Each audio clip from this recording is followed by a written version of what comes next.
গুম সংক্রান্ত তদন্ত কমিশনের অন্তর্বর্তী প্রতিবেদন প্রধান উপদেষ্টা ডক্টর মোহাম্মদ ইউনূসের কাছে জমা দেওয়ার পর এর কিছু অংশ এসেছে যমুনা টেলিভিশনের কাছে। প্রতিবেদনের ওই অংশগুলো বিশ্লেষণের চেষ্টা করেছেন সহকর্মী রেদওয়ান আহমেদ।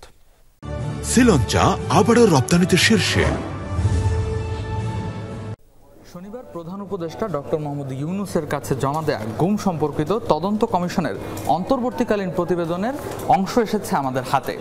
গেল 15 বছরে কারা কাদের কিভাবে গুম করেছে এর বিস্তারিত তথ্য আছে তাতে। দেখে নিব কি আছে এই রিপোর্টে।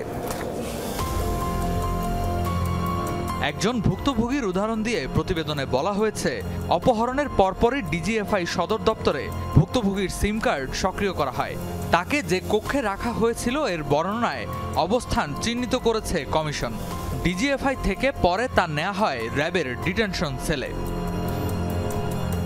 ভুক্তভোগীদের নিয়মিত চোখ বেঁধে রাখা হতো এবং অপহরণকারীরা তাদের কাছ থেকে অবস্থানের তথ্য গোপন করত। যেসব জায়গায় তাদের রাখা হতো এমন কয়েকটি লোকেশন চিহ্নিত করেছে কমিশন, যেমন নারায়ণগঞ্জ, চট্টগ্রাম, মোহাম্মদপুরের র্যাবের ওই সেলগুলো দেখতে প্রায় একই রকম। গুমের সাথে সবচেয়ে বেশি জড়িত ছিল র্যাব, এরপরই আছে ডিবি ও সিটিটিসি। একদিন বাবাকে ফিরে পাবো, তখন আমার সেই ছোট্ট ভাই আমাকে বলতো, আপু ক্যামেরার দিকে তাকাও। গুমের প্রাথমিক অপরাধী হিসেবে এই 3 সংস্থাকে চিহ্নিত করেছেন ভুক্তভোগী, সাক্ষী এবং তাদের পরিবারের সদস্যরা।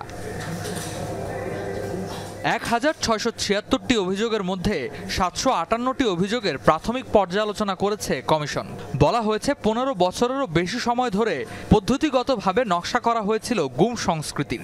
এমনভাবেই কাজগুলো করা হতো যাতে জড়িত কাউকে শনাক্ত করা না যায়। উদাহরণ হিসেবে কমিশন বলছে, বাহিনীগুলো নিজেদের মধ্যে ভুক্তভোগীদের বিনিময় করত। একটি বাহিনী অপহরণ করত, অন্যটি কারারুদ্ধ করত, তৃতীয়টি হত্যা করত অথবা ভুক্তভোগীদের মুক্তি দিত। অপহরণ এবং এ ধরনের অপরাধে 1952 সালের সেনা আইনের বিশেষ ঘাটতিগুলোর প্রেক্ষিতে আন্তর্জাতিক অপরাধ ট্রাইব্যুনালে বিচার করার এখতিয়ারের কথা বলা হয়েছে কমিশনের প্রতিবেদনে। রেদওয়ান আহমেদ, যমুনা নিউজ, ঢাকা।